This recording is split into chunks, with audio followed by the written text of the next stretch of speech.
자, 한번 따라해 보겠습니다. 우리가 반드시 한 섬에 걸리리라.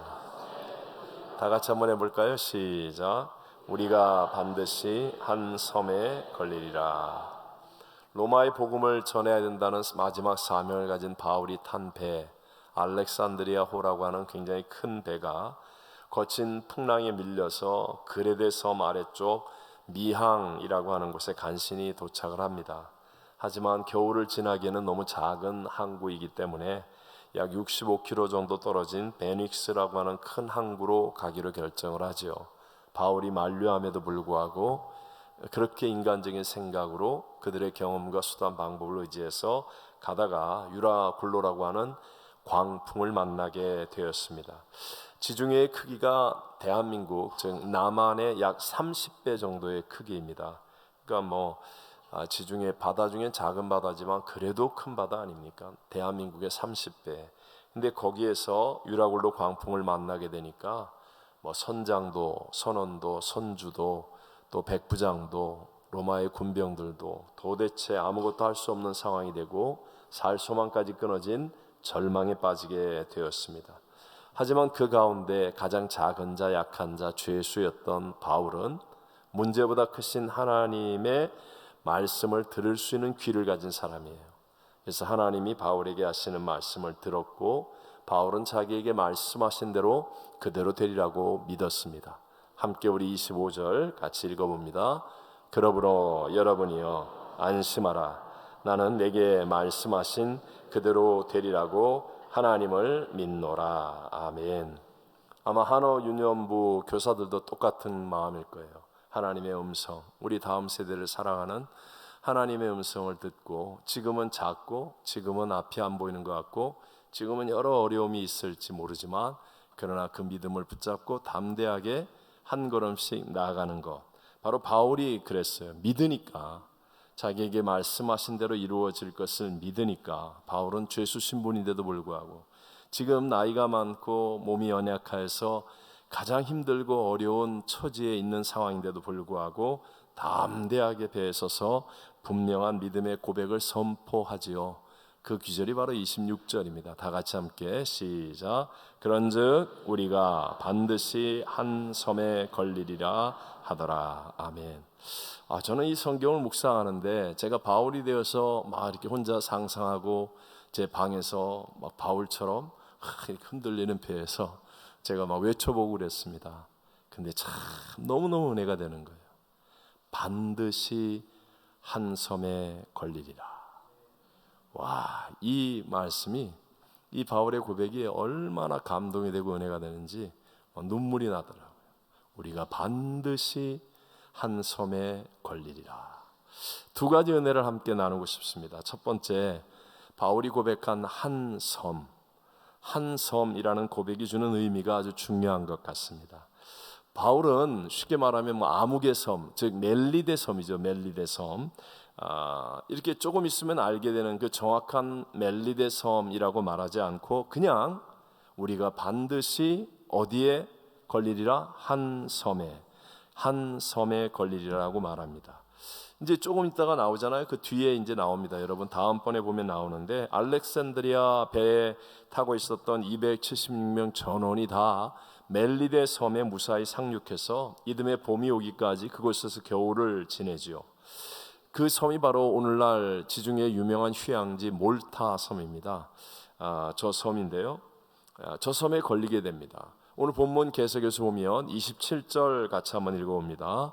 14일째 되던 날 밤에 우리가 아드리아 바다에서 이리저리 쫓겨가다가 자정쯤 되어 사공들이 어느 육지에 가까워지는 줄을 짐작하고, 여기 보면 열날 14일째 유라굴로 광풍에 14일 동안 시달렸어요. 근데 이제 점점 바울의 말을 듣고 보니까 어디로 가는지 사공들이 조금은 눈치챈다는 거죠. 다 알게 되다는 거예요. 근데 여러분, 이 모든 것을 주관하신 하나님은 지금 바울의 배가 어디로 갈지 아셨을까요? 모르셨을까요? 잘 몰랐을까요? 네, 아셨죠. 하나님은 아시고 그리로 인도하시는 거 아니에요? 그런데 왜 하나님께서는 바울에게 또는 그 배의 선장 선원 또는 백부장 군인들 이런 사람들에게 이제 곧 멜리데 섬에 걸리리라 이렇게 말하지 않고 한 섬에 걸리리라, 반드시 한 섬에 걸리리라. 왜 이렇게 말씀하셨겠습니까? 여러분, 이것을 이해하기 위해서요, 우리 믿음의 조상 아브라함의 생애 속에서 동일하게 역사하시는 하나님을 만나볼 수 있습니다. 하나님은 아브라함에게 나타나셨습니다. 그리고 그 아브라함에게 말씀하셨어요. 최초의 만남이 창세기 12장이죠. 1절만 같이 읽어보겠습니다. 여호와께서 아브라함에게 이르시되 너는 너의 고향과 친척과 아버지의 집을 떠나 내가 네게 보여줄 땅으로 가라. 아멘. 당시에 여러분, 고향, 본토, 친척, 아비집을 떠난다는 건 쉬운 일일까요? 어려운 일일까요? 어려운 일입니다. 거의 불가능한 일입니다. 한치 앞을 모르잖아요. 인터넷이 있습니까? 아니면 뭐 이미 파악된 정보가 있습니까? 저 앞에 무슨 일이 있을지, 무슨 난리가 일어날지 아무것도 방비할 방법도 없고 대책도 없는 시대예요. 아무것도 모른단 말입니다. 그래서 함께 가족끼리 공동체를 이루어서 서로를 의지하고 보호하며 살아야 간신히 살 수 있는데, 부모를 떠나 고향 친척 아비집을 떠나 가는 거예요. 근데 어디로 가느냐? 내가 내게 지시할 땅으로 가라는 겁니다. 이건 거의 죽으라는 이야기와 같은 내용입니다. 여러분, 이게 무슨 의미입니까? 왜 하나님께서는 가야 할 땅이 어디라고 말씀하지 않고 내가 네게 보여줄 땅으로 가라 이렇게 말씀하십니까? 믿음장에서는 이 내용을 히브리서 11장 8절에 이렇게 말씀합니다. 같이 믿음으로 아브라함은 부르심을 받았을 때에 순종하여 장래의 유업으로 받을 땅에 나아갈새 갈 바를 알지 못하고 나아갔으며. 자, 갈 바를 알았다 몰랐다? 몰랐다. 하나님은 아셨다 모르셨다? 하나님은 아셨죠. 가나안 땅으로 데려갈 걸 아셨어요. 가나안 땅에 가라고 하시는 거예요. 하나님이 지시할 땅은 하나님은 알고 계셨습니다. 그런데 아브라함에게는 알려줬다 안 알려줬다? 안 알려줬다. 그래서 아브라함은 갈 바를 알고 갔다 모르고 갔다? 모르고 갔다. 이게 여러분 어마어마한 신앙의 진리입니다. 진리. 왜 그렇습니까? 왜 하나님 우리를 골탕 먹이시기를 원하십니까? 힘들게 하기를 원하십니까? 아니라는 겁니다. 아브라함은 고향을 떠난 다음부터는 이제 하나님의 사람으로 하나님을 아빠 아버지라고 믿는 믿음을 통하여 늘 하나님을 의식하고 또 하나님께 묻고 하나님께 귀를 기울이고 하나님께 초점을 두는 삶을 살아야 한다는 것을 가르쳐 주시는 겁니다. 즉 목적지를 위한 여행보다도 하나님과 동행하고 하나님과 친밀하게 교제하며 하나님과 함께하는 하나님이 일하시는 것에 대한 믿음을 키우는 여행이 되기를 원하셨다는 것입니다. 마찬가지예요. 하나님이 입이 다 알고 있는 목적지인데 아브라함에게 가나안 땅이라고 말하지 않은 것처럼, 또 바울이 걸릴 섬이 멜리데 섬인데 그것을 말씀하지 않는 것처럼 그냥 한 섬 이렇게 말하는 까닭, 그것은 목적지에 집중하고 목적지만 생각하면서 하나님을 놓칠 수 있기 때문에, 바꿔 얘기해서 놓쳐서 안 되는 건 목적지가 아니라 누구다? 하나님이시다. 그러니까 우리가 어떤 목적지를 향해 가든지 간에 우리의 결말이 2층 집이든 3층 집이든 빌딩이든, 우리의 결말이 뭐 여기 살든 뭐 어디 딴 데 살든 뭐 어디 아프리카에 살든 선교지에 살든 그런 건 하나님께 중요한 게 아니라는 거예요. 그게 중요한 게 아니라 매 순간순간을 하나님과 동행하며 사는 것이 진짜라는 것을 깨닫게 되시기를 바랍니다. 신앙은, 이 땅은 다 거기가 거기입니다. 여러분, 아프리카는 막 절망이고 미국은 막 좋은 곳이 그래요? 그렇다는 거예요. 지금 대답 안 하고 버티는 거는. 거기 가서 살아봐요. 거기도 똑같이 사람 사는 거 똑같아요. 오히려 더 정스럽고요, 더 좋고요. 제 아내에게 물어보세요. 이 다음에 늙어서 어디 가서 살려면 남미 가서 산다고 그래요. 네? 왜요? 다 사람 사는 데가 똑같다고. 뭐 한국 가면 대단하고 뭐 미국에서 살면 뭐 어디 가서 살면, 아니에요. 다 그놈이 그놈이라는 거예요. 진짜 우리에게 신앙으로 인한 차이는 어디에서 납니까? 어디를 목적지로 하느냐가 아니라 지금 이 순간에 내가 주님과 함께 동행하느냐 동행하지 않느냐. 네? 혹시라도 내 지갑에 돈이 하나도 없다 할지라도, 혹시라도 내가 지금 어떤 어려움 속에 눈물을 흘리고 있다 할지라도, 혹시라도 내가 지금 대단한 자리에 있다 할지라도, 여러분 그게 인생 차이 안 납니다. 대단한 자리에 앉아있는 사람도요 똑같이 지금 걱정하고 있습니다. 자식 걱정하고 있고 건강 걱정하고 있고요. 어려움 가운데 있는 사람 못 먹고 굶어질 것 같지만 안 그래요. 다 먹을 거 똑같이 먹어요. 다 맥도날드도 먹고 다 먹어요. 인앤아웃 먹고 다 먹어요. 진짜 행복의 차이는 뭔지 아십니까? 그게 아니라 나와 함께 하시는 주님을 누리느냐 못 누리느냐. 이게 진짜 신앙이라는 거예요. 교회를 다니는데 함께 하시는 예수님을 못 누리고 나 교회에서 이런 사람이야, 그건 다 헛된 거예요. 헛된 거예요. 누가 그거 알아줘요? 그게 뭐 대단해요? 그거 아니에요. 그런 것으로 위로를 받으려고 하면 그 위로 해줄 사람도 없고 받을 길도 없고.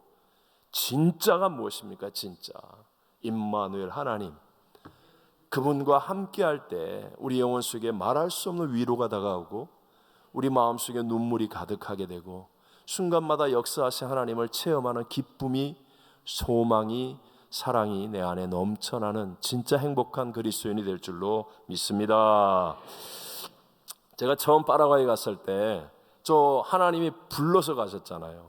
저 정말 기도원에서 3번이나 저를 부르신 하나님, 제가 그 음성을 들었고 하나님 약속을 붙잡고 믿음으로 순종하고 결단해서 갔습니다.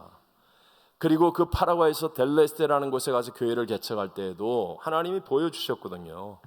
정말 그 4살 5살 요 정도밖에 안 된 아이가 술병을 거꾸로 물고 길거리에 떨어진 담배꽁초를 붙잡고 그걸 가지고 피우고 마시고 장난하는 것을 바라보면서 이 가슴 속에서 끊어지지 않는 그 눈물과 사랑이 넘쳐나서 여기가 내가 복음을 전해야 될 자리다, 하나님의 쌓인 음성을 들었어요. 그래서 그 델레스테에서 교회를 개척했습니다.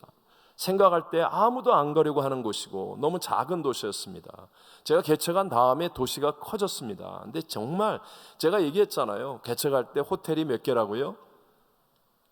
호텔이 몇 개였다고요? 거 봐, 맨날 얘기해도 몰라. 기억할 것도 없어. 제가 호텔에 딱 들어갔더니 그 독일계 파라과이조 그 주인이 와가지고 저한테 자랑스럽게 얘기한 게, 이 호텔 지난주에 대통령 왔다 간 방이라고. 그냥 굉장한 방인 줄 알았어요. 그랬더니 나중에 알고 봤더니 그 다음날 물어봤더니 이 도시에 호텔이 하나예요. 하나. 산토도밍고라는 그 호텔 하나. 그 방이에요. 그러니까 얼마나 작은 도시인지 알겠죠? 정말 초라하고 작은 도시였었어요. 아무도 오리라고 생각하지 않는 곳이었기 때문에 전 정말 거기서 아무도 이곳에 오지 않을 곳에 내가 하나님 보여주신 이 영혼들을 위해서 내가 복음 전하며 살다가 내가 여기서 끝장내겠습니다. 저 정말 그렇게 생각했습니다. 그리고 열심히 살겠어요. 근데 나도 몰랐는데 도시가 어마어마하게 커졌습니다. 하나님께서 정말 그냥 교회 부흥만큼이나 도시의 부흥을 주셨고요. 도시가 커졌어요. 16년 반, 17년 사역하고 난 다음 교회와 사역이 정말 부흥했다라고, 누가 봐도 정말 부흥했다라고 이렇게 생각할 때, 인정할 때 갑자기 저에게 브라질 상파울로로 가게 하셨잖아요. 제가 3일 동안 기도했던 내용은 단 하나입니다. 제 아내가 3일 동안 울고불고 하면서 하나님 앞에 매달렸던 내용도 그거라고 생각해요. 하나님, 이게 정말 하나님 뜻입니까? 이게 정말 하나님의 뜻입니까? 딱 그 한 가지. 하나님의 뜻이라는 마음의 평강과 확신이 다가왔을 때, 그때 이제 상파울로를 갔고 정말 하나님께서 첫 주일을 제외하고 매 주일마다 기적을 베풀어 주셨어요. 눈에 띄는 기적이 매주마다 나타났었습니다. 그리고 교회가 부흥하니까 상파울로는 남미 최대의 도시입니다. 그 큰 중남미 전체에서 제일 큰 도시이고 또 상파울 순복음교회는 남미 최대의 교회가 되었어요. 그런 교회를 허락하시고 기적의 새 성전도 주시고, 그래서 내가 이곳에서 이제 남미 6억을 저 혼자 계산한 인구가 6억입니다. 왜냐하면 브라질만 해도요, 쉽게 우리 한국식으로 얘기하면 동사무소 가서 호적 신고를 안 한 사람들이 굉장히 많습니다. 아마존 같은 데 사는 사람도 그렇고 웬만한 시골에 사는 사람들은 성당 가서 신고를 하는데 그 안 한 사람이 많아요. 그래서 인구가 센서스 조사가 거의 불가능해요. 그렇기 때문에 그냥 저 혼자 생각할 때 6억 이렇게 갖고 남미 6억을 주여 내게 주옵소서 막 이러면서요. 아, 그래서 상파울로에 하나님이 나를 보내셨구나 막 이러고 있을 때 하나님 갑자기 미국으로 가게 하셨습니다. 제가 안 가려고, 사실 여기 안 오려고 10가지의 기도 제목을 썼습니다. 어느 날 제가 한번 보여드릴게요. 어디 있을 거예요. 안 버렸을 것 같아. 10가지의 기도 제목을 딱 썼습니다. 근데 진짜 1번부터 시작해서 순서대로 10가지를 응답하셨어요. 그냥 정말 제일 표신하는 것, 쉽게 말해서 표신하는 것 중에 하나가, 제가 그때 미국 영주권이 있었는데 워낙 미국에서 안 사니까 20몇 년을 안 사니까 플로리다 공항에 왔는데 공항에서 딱 캔슬을 시키는 거예요. 당신 이번에 들어오는 것만 허락하는데 이번에 나가면 다시 나가면 안 된다고 딱 캔슬을 하면서 영주권에 표시를 딱 하는 거예요. 그래서 뭐 나는 그때 당시 말해서 내가 뭐 미국 안 오면 되지, 내가 뭐 안 간다 그냥. 기분이 상했어요 저도. 그래서 기분이 상해. 나 안 산다 많이. 그러면 이제 그러고 있었어요. 근데 이제 기간이 다 됐습니다. 영주권. 근데 미국에서 이제 편지가 하나 딱 날라왔습니다. 날라왔는데 저에게 날짜를 딱 주고 11월 20일인가 그쯤이에요. 추수감사 때 즈음에.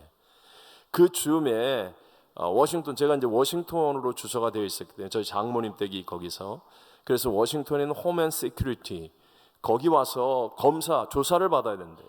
그러지 않으면 당신은 미국에 입국할 수 없다. 그러면서 검사 받으러 오는데 모든 은행 서류, 학교 서류 다 가져오라는 거예요. 내게 있는 거 다 가져오라는 거예요. 야, 그래서 이게 좀 마음이 좀 그렇더라고요. 그래서 에이 안 가. 난 미국 안 가. 제가 남미에 있을 때 그런 편지를 받았거든요. 근데 교회 정확하게 얘기할게요. ICC 교회예요. 인터내셔널 갈브리 처치에서 연락이 왔습니다. 이런 사정 전혀 모르고 자기들 교회 헌당하는데 꼭 목사님이 집회를 해둬야 된다. 왜냐하면 제가 그 교회 창립 때부터 시작해서 임직 예배 때, 교회 창립 기념일 때 이렇게 여러 번 갔었어요. 그러니까 목사님 꼭 오셔서 우리 교회 헌당 예배를 드려줘야 됩니다. 그리고 헌당 예배하고 부흥회를 해달라. 그래서 날짜를 딱 보니까 제가 홈앤드 세큐리티를 가야 되는 날짜가 화요일이었어요. 근데 이 부흥회는 금요일부터 주일까지, 주일날 헌당 예배. 야, 그리고 주소도 같은 주소. 그 워싱턴 DC예요. 그래서 야, 이게 하나님이 하시는 건가. 그래서 이제 부흥회를 수락하고 이제 부흥회를 갔어요. 그래서 은행 서류, 뭐 제게 있는 서류 간단하게 정리를 해서 사실 들고 갔습니다. 그래서 홈앤드 세큐리티 가서 제가 선서하고 거짓말 안 한다 뭐 이렇게 선서하고요. 그리고 조사 아닌 조사를 받았어요. 뭐 그런 경험이 있어요. 제가 그 얘기 다 하면 너무 길어요. 어쨌든 그런 경험이 있고 이제 그래서 영주권이 나올지 다시 나올지 안 나올지 몰라서 나 영주권도 안 나오는데 난 미국 안 간다. 그리고 하나님, 만약에 하나님의 뜻이면 그 기도 제목이 3번인가 그랬어요. 근데 딱 조 목사님 통해서 1번, 2번, 그다음에 3번인가 그랬는데 2번인지 3번인지 그랬는데요. 영주권이 상파울로 아파트로 날라온 거예요. 참. 내가 알고 있는 모든 사람들에게 물어봐도 그렇게 날라온 거 자긴 못 봤대. 아니 새 영주권이 상파울 제가 살고 있는 아파트로 뭐 이렇게 빨간 도장이 땅 찍힌 편지가 하나 와 있어요. 그래서 이게 뭔가 그랬더니 뜯어봤더니 이게 상파울로 면허증도 아니고 이게 아무것도, 가만 보니까 이 미국 영주권이 아파트로 날라온 거예요. 그것도 딱 기도하는 그 순서에. 그때부터 정말 정신을 차리고 하나님 앞에 매달려서 기도하기 시작했는데, 제가 무슨 말씀 드렸냐, 제가 나중에 깨달았습니다. 철이 들은 거예요. 깨달았습니다. 사역이라는 게 내가 원하는 목표를 이루는 게 아니라 하나님만을 따라가는 게 사역이었습니다. 그리고 가장 최고의 복 중의 복은 뭐다? 예수님과 동행하는 거예요. 예수님과 동행하는 거. 나는 한치 앞을 모릅니다. 내일 일을 모릅니다. 그러나 하나님은 다 알고 계세요. 여러분 믿으시죠? 네, 그 하나님 모든 것을 합력하여 선을 이루시는 분이라는 거 믿으시죠? 결과를 내가 컨트롤하려고 하지 않고 선을 이루신 하나님을 믿고 하나님을 지금 내가 왜 거길 가야 되는지, 아니 내가 왜 여기를 떠나야 되는지, 이렇게 놀라운 일들이 일어나고 있는데 왜 하나님 나에게 가라고 그러는지 나 진짜 알고 간 적 한 번도 없었어요. 근데 하나님 믿고 가는 거예요. 그리고 매 순간마다 예수님과 동행하는 거예요. 사람이 아니라, 권력이 아니라, 힘이 아니라, 세상이 아니라, 여론이 아니라 예수님과 동행하는 이것이 최고의 행복이고 기쁨이고 눈물이고 감격이 되어지는 줄로 믿습니다. 여러분 한번 생각해 보세요. 만약에 여러분이 내 힘으로만 세상을 따라간다, 세상을 산다, 세상을 따라간다 그러면 얼마나 힘들겠습니까? 아니 불가능하지 않겠습니까? 그래서 우리 자녀들에게 자꾸 나보다 더 힘을 가지라고, 너 좋은 학교 가, 열심히 공부해, 좋은 직장 다녀, 돈 벌어, 이렇게 하는 이유가 좀 나보다 힘을 가지라고. 내가 살아보니까 세상이 너무 힘들다, 그러니까 나보다 더 힘을 가져라, 뭐 이런 뜻 아니겠습니까? 근데 여러분 그게 뜻대로 돼요? 그게 하나님의 원하심이 아니기 때문에 그렇게 하려고 하면 스트레스 받는 거예요. 자녀에게 강한 힘을 갖게 하려고 하고 자녀가 위대해지게 만들어서 좀 더 세상을 이기며 살 수 있게 하려고. 그게 아니라는 거예요. 하나님의 뜻은. 하나님의 뜻은 우리의 자녀들이 막 유명해지고 뭐 권력을 가지고 재벌이 되고, 그게 먼저가 아니고요, 예수님과 함께하는 것이 먼저입니다. 제발 믿으시기 바랍니다. 세상에서 뭐 잘나가, 학교에서 뭐 인기 그거요 한순간에 날아갑니다. 그리고 그것으로 우리 자녀의 삶을, 인생을 지키지도 못하고 행복하게도 못합니다. 그러나 주님과 함께하는 겁니다. 우리 잘 아는 요한복음 16장 33절 예수님 직접 하신 말씀 아닙니까? 시작. 이것을 너에게 이르는 것은 너희로 내 안에서 평안을 누리게 하려 함이라. 세상에서는 너희가 환난을 당하나 담대하라, 내가 세상을 이기었노라. 아멘. 아멘. 보세요, 돈도 항상 머물러 있지 않죠? 그래요, 안 그래요? 돈은 돌고 돌기 때문에 돈이라고 그러는 거예요. 명예, 권력 머물러 있습니까? 아닙니다. 권력이 있으면 누군가 치고 들어오게 되어 있고요, 명예라는 건 한순간에 그냥 진흙탕에 빠뜨려지는 것이고요, 세상의 모든 것이 다 그래요. 부부 사이, 부모 자녀 사이, 친구, 의리 다 아니에요. 그런데 세상 끝날까지 우리와 함께 할 수 있는 분이 딱 한 분이 있어요. 누구예요? 예수님이에요. 예수님은 하나님이신데도 불구하고 세상 끝날까지 나와 함께 하시는 임마누엘이세요. 근데 그분은 세상을 이기셨습니다. 그분은 내가 실패하는 자리에도 같이 계시고요, 내가 완전히 망가지고 사람들에게 조롱과 멸시를 받는 자리에도 나를 버리지 않고 나와 함께 하시고요, 내가 대단한 일을 했다 할지라도 나로 교만하지 않고 겸손하도록 나와 함께 하시고요, 어떤 상황, 어떤 조건, 어떤 시간, 어떤 환경, 어떤 자리에서도 나와 함께 하시고 나를 지켜줄 수 있는 분인 줄로 믿습니다. 내가 질병 가운데 있어도, 가난 가운데 있어도, 절망 가운데 있어도, 대적 가운데 있어도, 죽음 앞에 있어서도 부활의 주님이 나와 함께 하심이 평안이고요, 세상을 이기신 능력을 내가 누릴 수 있는 길이 되는 줄로 믿습니다. 그래서 이 예수와 먼저 함께하는 겁니다. 이 예수와 함께하는 것, 하나님 이걸 위해서 우리에게 광야를 지나가게 하시는 겁니다. 오늘 여러분이 만난 고난이 있다면, 오늘 우리에게 어려움이 있다면, 그건 내가 너와 함께함을 네가 깊이 깨닫고 체험하라고 하나님이 잠깐 그런 시간을 우리에게 주시는 겁니다. 우리들도 똑같아요. 제가 이 설교 준비하면서 생각나는 지금 권사님이시죠. 아주 훌륭한 권사님이니까 내가 이름이나 이런 거 자세하게 얘기 안 할게요. 우리 교회뿐이 아닙니다. 옛날 이분이 이제 젊은 집사님이셨을 때 정말 열심히 있었습니다. 근데 남편이 엉터리입니다. 남편이 진짜 뭐 옛날에 한 주먹 했다 그러는데 허우대는 멀쩡하고 겉으로는 뭐 영화배우 같이 막 생겼는데, 근데 뭐 장사 했다 그러면 말아먹고, 하여튼 뭐 너무너무 이 여자 집사님을 힘들게 하는 분이에요. 또 어디 가서 또 여자는 또 잘 따라 붙어가지고 맨날 속썩이고, 하여튼 또 가정에 아이가 없어요. 아이가 안 생겨. 아이가 여자분 때문이 아니라 남자분 때문이에요. 어쨌든 간에 그런데 이 집사님은 진짜 교회 일을 열심히 하세요. 정말 성실하신 분입니다. 그리고 은사가 있는 분이에요. 음식도 잘하고 막 어떤 리더십이 있습니다. 여자로서. 그래갖고 막 이 사람과 함께 모이면 뭐가 일이 돼. 너무너무 잘하는 거예요. 그런데 한 번씩 빵 하고 폭발을 해요. 한 번씩 빵 하고 폭발하면 그러면 완전히 주변에 그냥 회오리 바람이 몰아쳐서 다 날려버립니다. 다 날려버리고, 그리고 뻑하면 번아웃 됐다 그러고 이런 얘기를 자주 해요.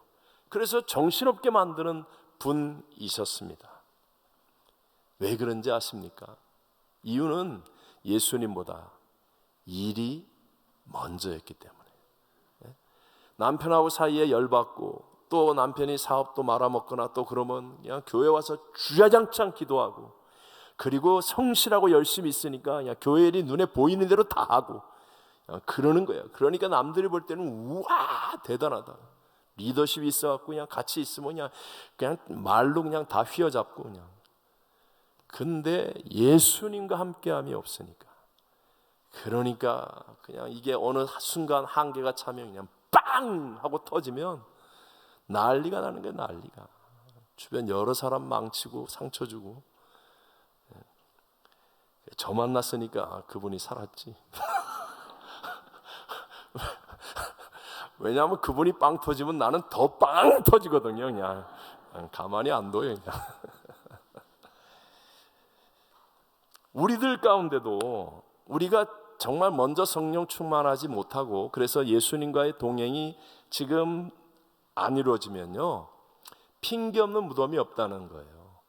자꾸 이 핑계 저 핑계 대고 저 탓 그 탓 그러면서 자꾸 힘들다, 번아웃 됐다, 나만 일 시킨다, 뭐 어떻다 이러면서요, 결국은 하나님 영광 가리는 결말이에요.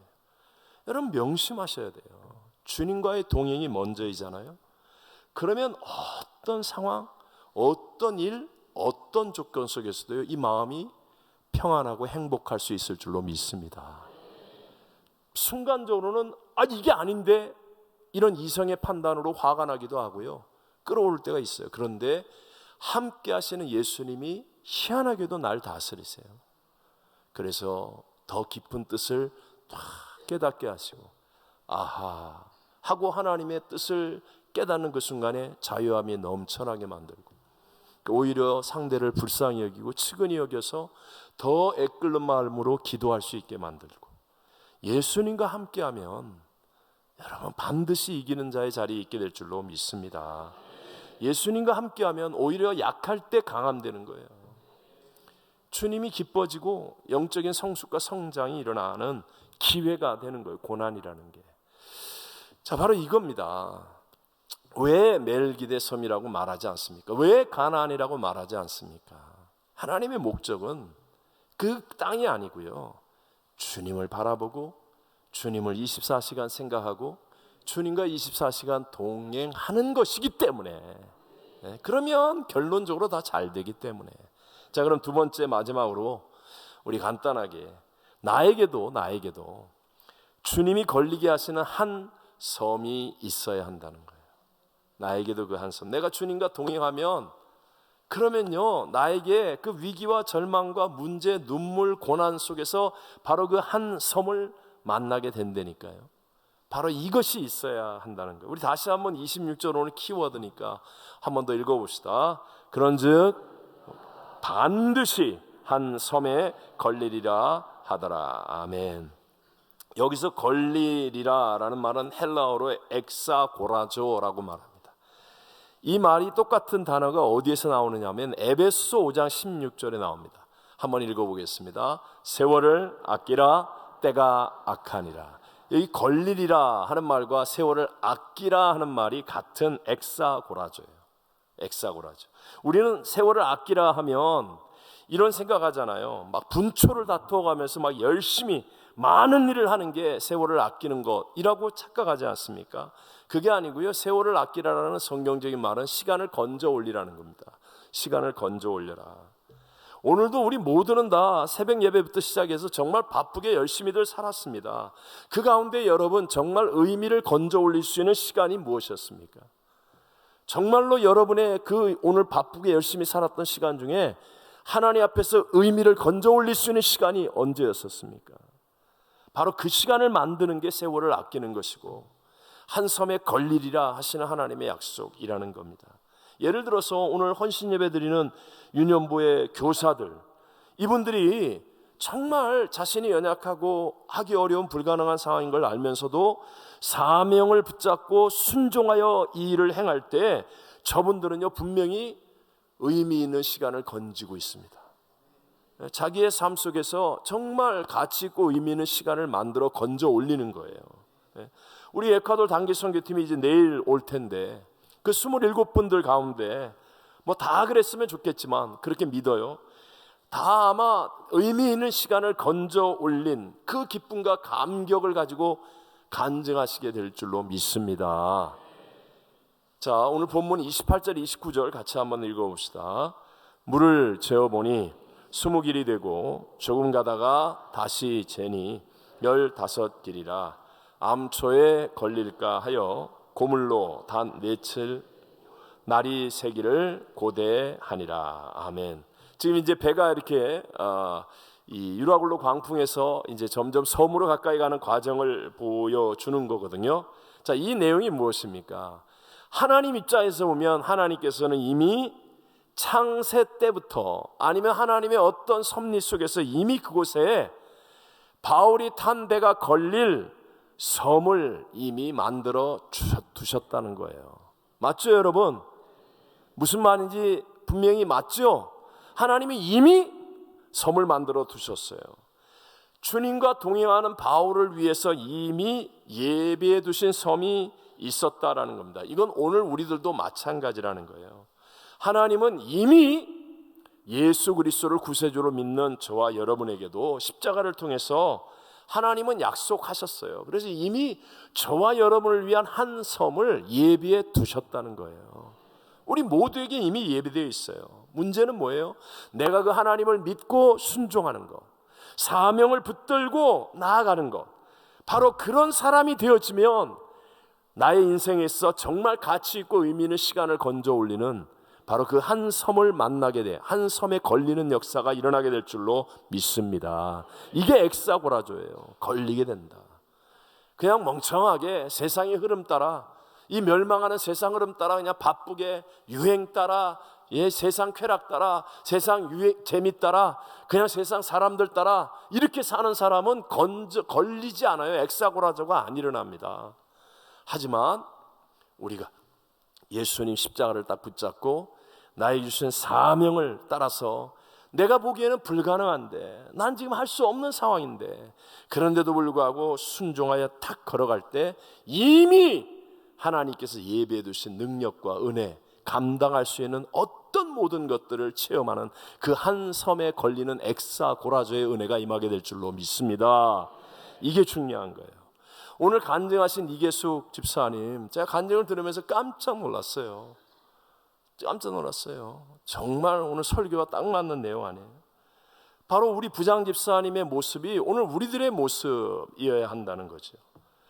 할 수 없는 일이었잖아요. 부장이 된다는 건 할 수 없는 일이었지만, 그러나 하나님의 일이고 하나님의 질서고, 그리고 다음 세대와 어린 영혼들을 향한 사명이 있는 일이고, 그래서 할 수 없지만 기도하게 되었고, 그러니까 하나님의 역사하심이 나의 삶 속에 체험되어져서 방언의 은사도 받고 하나님이 예비한 한 섬에 걸리게 되어지는 하나님의 그 은혜를 누리면서, 보세요, 시간을 건져 올린 사람이에요. 오늘 간증하신 것 같이 하나님 앞에서 자기 인생에서 정말 시간을 건져 올린 의미 있는 그런 승리자가 되어진 줄로 믿습니다. 저와 여러분 마찬가지입니다. 정신을 차려야 됩니다. 마지막 때는 세월을 아껴야 됩니다. 정말 정신을 차려야 돼요. 왜요? 여러분 인터넷 한번 보세요. 순식간에 시간 지나가잖아요. 제가 기도 제목에 썼어요. 숏 안 보게 해달라고. 제가 한 번씩 이렇게 쉰다고 저에게는 유일한 휴식? 유일하다기보다는 정말 소중하게 여기는 휴식 시간이 안마 의자에 앉아서 그 15분 그 하면서 이제 숏 보는 거예요. 근데 15분이 30분이 되고 30분이 45분이 되고 45분이 1시간이 되고, 제가 그래서 기도 제목 썼습니다.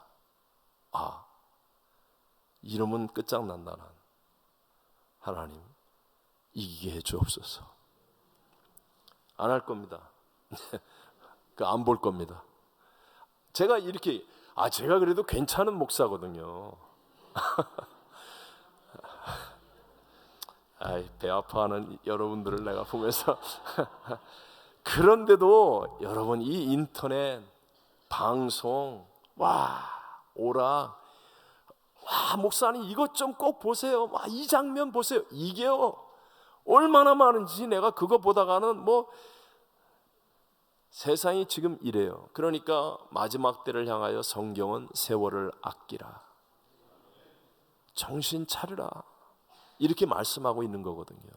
아니 목사인 저도 이런데 정말 정신을 차려야 되는데, 그러기 위해서 우리 정말로 하나님의 사명을 붙들어야 됩니다. 제가 제 2의 종교개혁은 사명이라고 그랬어요. 가볍게 듣지 마십시오. 세상의 거대한 쾌락과 유혹의 물결을 우리 육신이 못 이깁니다. 세상이 우리에게 화려하게 다가오고, 제가 점점 요즘 정말 하나님께서 제게 보여주시는 게, 행사를 가보면 화려하고 잘 기획되어져 있고 정말 잘합니다. 근데 갈수록 예수님이 없습니다. 예수님이 없는, 제가 가는 행사는 다 기독교 행사입니다. 전부 다 정말 화려하고 잘 기획되어지고 멋있고 세련되고 정말 쌈박합니다. 근데 항상 성령께서 제게 말씀하시는 것은 예수 그리스도가 없다, 이 행사에 십자가가 없다. 요새 기독교인들 모임 많습니다. 이제 팬데믹이 끝나고. 근데 어떤 면에서는 제가 좀 너무 과장되게 얘기해서 죄송합니다. 금요 예배 나오는 분들은 성숙하니까 이해하리라고 생각하고, 기독교인 개모임 같아요. 기도에 모여놓고, 그리고 기도는 5분도 안 하고 서로 인맥 쌓고 친교하고 세상에 힘 갖는 모임, 기독교 개모임하고 뭐가 달라요? 마치 나는 의롭고 다른 사람은 다 죄인이다 이런 뜻으로 얘기하는 거 아니에요. 그게 아니라 내가 그 자리에 있었으니까 나도 똑같은 놈 아닙니까? 그러나도 성령이 제게 하시는 감동이에요. 정신 차려야 된다. 진짜 정신 차려야 된다. 여러분, 갈수록 우리 기독교 모임 많아지고 행사 많아지는데 세련되고 화려하고 기획이 잘 되어 있고 멋지고 쌈박하고, 그게 아니에요. 예수 그리스도가 계셔야 해요. 십자가가 있어야 돼요. 예수님 없는 건 다 가짜예요. 다 허상이에요. 다 무너지는 거예요. 그건 인간이 다 바벨탑 쌓는 것과 다를 바가 없습니다. 우리 마지막으로 한 번만 더 읽겠습니다. 마지막으로 26절. 그런즉 우리가 반드시 한 섬에 걸리리라 하더라. 다시 한번, 한 섬. 어떤 섬이냐가 중요한 게 아니라 어떤 결과를 가져왔다, 성공했다, 화려하다, 위대하다, 그게 아니라 주님과 동행하는 것이 진짜다. 바울을 위해서 이미 예배해 놓은 섬이 있듯이 예수 그리스도를 믿고 여러분 십자가 붙잡고 사명 가운데 살아가려고 하면, 그럼 이미 하나님이 약속한 섬이 우리에게도 있어요. 사명을 붙들고 순종하는 사람이 되면 우리도 바로 그 한 섬을 만나는 사람. 그래서 하나님 안에서 감격과 간증과 은혜와 기쁨과 승리를 누리는 사람이 되어질 줄로 믿습니다.